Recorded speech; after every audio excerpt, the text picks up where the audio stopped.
दोस्तों, जो लोग ये समझते हैं कि कश्मीर की तहरीक आज़ादी के पीछे पाकिस्तान का हाथ है, उन लोगों को चाहिए कि वो तारीख का मुताला करें। और अगर वो तारीख का मुताला करेंगे तो उन्हें पता चलेगा कि जो रंजीत सिंह का सिक्का शाही दौर था, इस दौर में कश्मीरियों की गुलामी के बदतरीन वक्त का आगाज़ हुआ। और 1832 में जब रंजीत सिंह का एक नुमाइंदा, जिसका नाम महाराजा गुलाब सिंह था,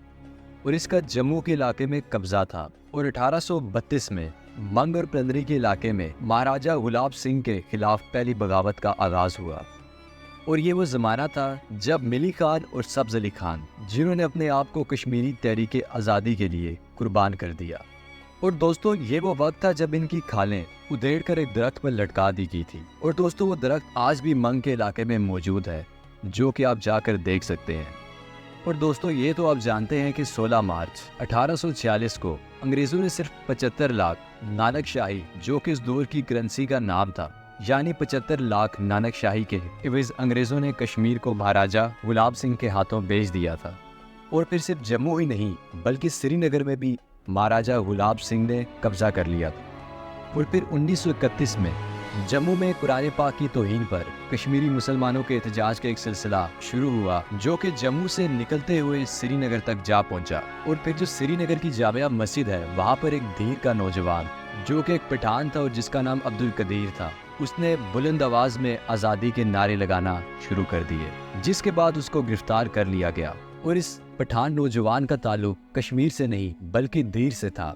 ये कश्मीर में मुलाजमत करने आया था। और इस नौजवान की गिरफ्तारी पर कश्मीरी मुसलमानों ने बड़े पैमाने पर एहतजाज शुरू कर दिए। और फिर 13 जुलाई 1931 को श्रीनगर की सेंट्रल जेल के बाहर कुछ कश्मीरी मुसलमानों ने प्रोटेस्ट किया, और फिर इन कश्मीरी मुसलमानों के ऊपर फायरिंग हुई, जिसके नतीजे में 6 मुसलमान कश्मीरी शहीद हो गए। जिसके बाद इस तहरीक ने दम पकड़ लिया, और फिर आहिस्ता आहिस्ता ये तहरीक आग की तरह पूरे जम्मू कश्मीर में फैलने लगी। और आज भी जो कश्मीरी 13 जुलाई के दिन को योम शोदा कश्मीर के नाम से मनाते हैं, तो दोस्तों, योम शोदा कश्मीर का ताल्लुक 13 जुलाई 1931 के वाक़े से है, जिसका मकसद अब्दुल कदीर की गिरफ्तारी पर प्रोटेस्ट था, और जिस पर कश्मीरी नौजवानों ने अपने खून और अपनी जान के नजराने पेश किए। और दोस्तों, जो लोग कहते हैं कि कश्मीर की तहरीक आज़ादी के पीछे पाकिस्तान का हाथ है, तो उनको चाहिए कि वो तारीख का गहराई से मुताला करें, क्योंकि दोस्तों, योम शोदा कश्मीर का जो दिन मनाया जाता है, ये 13 जुलाई 1931 की मुनासबत से बनाया जाता है,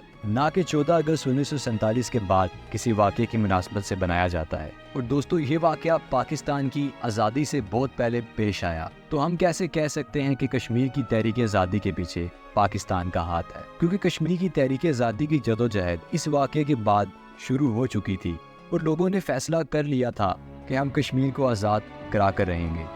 और दोस्तों, यही वो ज़माना था जब शायर मशरिक़ अल्लामा इकबाल ने लाहौर में कुछ मुसलमानों के साथ मिलकर कश्मीरी कमेटी कायम की। और फिर कश्मीर की सूरत हाल देखते हुए उन्होंने लाहौर में कश्मीर के लिए एक जुलूस निकाला, जिसकी क़यादत अल्लामा इकबाल ने की। और फिर जुलूस के बाद एक जलसा भी किया गया, जिसमें अल्लामा इकबाल ने खुद खिताब किया। और ये 14 अगस्त का दिन था। 14 अगस्त 1931 में अल्लामा इकबाल ने लाहौर में पहली दफ़ा यौम कश्मीर मनाया, और उनको इस चीज़ का इल्म नहीं था कि बाद में यही 14 अगस्त पाकिस्तान की आज़ादी का दिन भी बन जाएगा, और वो पाकिस्तान जिसमें लफ काफ कश्मीर की नुमाइंदगी करता है। और इस जलसे में अल्लामा इकबाल ने अपना मशहूर शेर भी पढ़ा था, जो कि कुछ इस तरह से है: आज वो कश्मीर है महकूम मजबूर फ़कीर, कल जिसे अहले नज़र कहते थे ईरान सगीर। और दोस्तों, सिर्फ अल्लामा इकबाल ही नहीं, कायद-ए-आज़म मोहम्मद अली जिन्ना को भी कश्मीर में काफ़ी गहरी दिलचस्पी थी, बल्कि कायद-ए-आज़म मोहम्मद अली जिन्ना को भी कश्मीर बहुत पसंद था, और वो कश्मीर की खूबसूरती और आबो हवा को भी काफ़ी पसंद करते थे। इसलिए वो कहीं कहीं हफ्ते कश्मीर जाकर क़याम फरमाया करते थे। और कायद-ए-आज़म मोहम्मद अली जिन्ना के जो पर्सनल सेक्रेटरी थे, जिनका नाम के.एच. खुर्शीद था, उनका ताल्लुक भी कश्मीर से था। और दोस्तों, जब 1947 में जब तकसीम हिंद का फैसला हुआ, तो 565 रियासतों ने पाकिस्तान या हिंदुस्तान दोनों में से किसी एक के साथ अपने इल्हाक का फैसला करना था। और उनमें से एक रियासत जूनागढ़ थी, जिसकी आबादी की अक्सरियत गैर मुस्लिम थी, जबकि उनका हुक्मरान मुसलमान था। और उस मुसलमान हुक्मरान ने पाकिस्तान के साथ इल्हाक का फैसला किया, लेकिन फिर लॉर्ड माउंटबेटन ने रियासत जूनागढ़ के पाकिस्तान के साथ इल्हाक को तस्लीम करने से इनकार कर दिया, बल्कि उन्होंने कोशिश की कि जूनागढ़ में भारत का कब्जा हो जाए। اور دوستوں دوسری طرف ریاست جموں کشمیر تھی، اور ریاست جموں کشمیر کا حکمران غیر مسلم تھا اور آبادی کی اکثریت مسلم تھی۔ لیکن جب ریاست جموں کشمیر کے مسلمانوں کی جماعت مسلم کانفرنس نے جولائی 1947 کو پاکستان کے ساتھ شامل ہونے کا فیصلہ کیا تو لارڈ ماؤنٹ بیٹن نے اس کو قبول کرنے سے انکار کر دیا۔ انہوں نے کانگریس کے لیڈر مہاتما گاندھی اور جواہر لال نہرو اور جموں کشمیر کے مہاراجہ ہری سنگھ کے ساتھ مل کر کوشش کی کہ کشمیر کا الحاق بھارت کے ساتھ ہو جائے، یعنی بھارت کا جموں کشمیر پر قبضہ ہو جائے۔ ماؤنٹ بیٹن نے تقسیم ہند کا ایک ایسا منصوبہ بنایا کہ جس کے تحت ایک تو پنجاب تقسیم ہو گیا اور دوسرا بنگال بھی تقسیم ہو گیا، اور تیسرا انہوں نے کوشش کی کہ ریاست جموں کشمیر پر اس کا ایک غیر اعلانیہ کنٹرول قائم ہو جائے اور وہ ریاست جموں کشمیر کو بھارت کے حوالے کر دے۔ اور اس مقصد کے لیے لارڈ ماؤنٹ بیٹن نے جواہر لال نہرو کے ساتھ مل کر ایک منصوبہ بندی کی، اور پھر 3 جون 1947 کو جب تقسیم ہند کا فیصلہ ہوا تو ریاست جموں کشمیر کے مختلف علاقوں میں ڈوگرا فوج نے مسلمانوں پر ظلم و ستم شروع کر دیا۔ 6 اکتوبر کو پونچھ کے علاقے میں ڈوگرا فوج کے خلاف باقاعدہ بغاوت ہو گئی، اور پھر 22 اکتوبر کو ایک لشکر نے کشمیر کے مسلمانوں کے ساتھ مل کر مظفر آباد پہنچا، اور پھر مظفر آباد کو ڈوگرا فوج سے آزاد کروا لیا، اور پھر 23 اکتوبر کو ریاست جموں کشمیر میں سردار ابراہیم خان کی قیادت میں ایک متوازی حکومت قائم کرنے کا اعلان ہو گیا۔ اور یہ وہ لوگ تھے جو کہ قبائلی لشکروں کے ساتھ مل کر سری نگر کے گرد و نواح تک پہنچ چکے تھے۔ اور پھر وزیر اعظم لیاقت علی خان نے GHQ پاکستان کو ہدایت کی کہ جو کشمیری حریت پسند ہے ان کی مدد کی جائے، اور پھر اس سلسلے میں 4000 رائفلوں کا بندوبست کیا گیا۔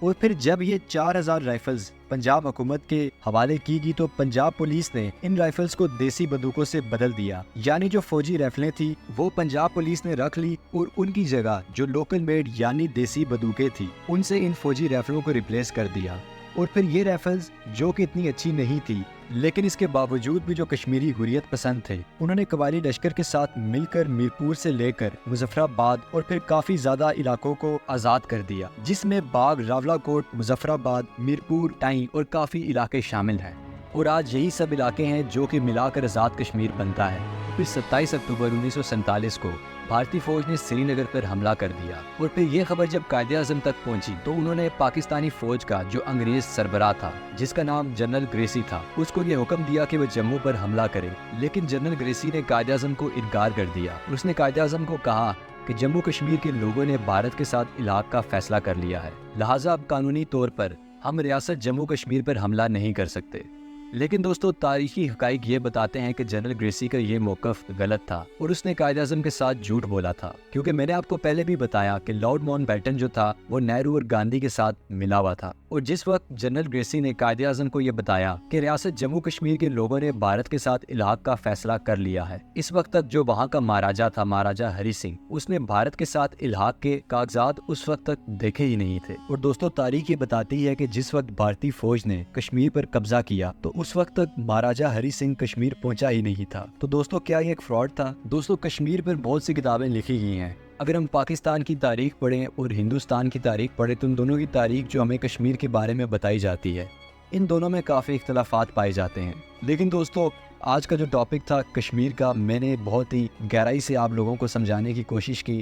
کہ کشمیر کی جو تحریک آزادی تھی اس میں کشمیر کے مسلمانوں نے یعنی کشمیری قوم نے اپنے جانوں کے بے شمار نذرانے پیش کیے اور پھر وہ ٹکڑا حاصل کیا جس کو ہم آزاد کشمیر کہتے ہیں۔ دوستوں یہ آزاد کشمیر ہمارے بزرگوں ہمارے باپ داداؤں کے خون سے رنگا ہوا ہے۔ امید ہے دوستوں آپ کو آج کی ویڈیو پسند آئی ہوگی۔ اگر آپ کو یہ ویڈیو پسند آئی ہے تو اس ویڈیو کو ضرور لائک کیجیے گا اور اپنی رائے مجھے کمنٹ سیکشن میں ضرور بتائیے گا، اور ساتھ ہی ساتھ دوستوں اگر آپ اس طرح کی انٹرسٹنگ ویڈیوز دیکھنا چاہتے ہیں تو میرے اس چینل کو ضرور سبسکرائب کیجیے گا تاکہ اس طرح کی انٹرسٹنگ ویڈیوز آپ تک پہنچتی رہیں، اور بیل آئیکن کا بھی بٹن ضرور دبا دیجیے گا تاکہ میری ہر ویڈیو کا نوٹیفیکیشن آپ تک پہنچتا رہے۔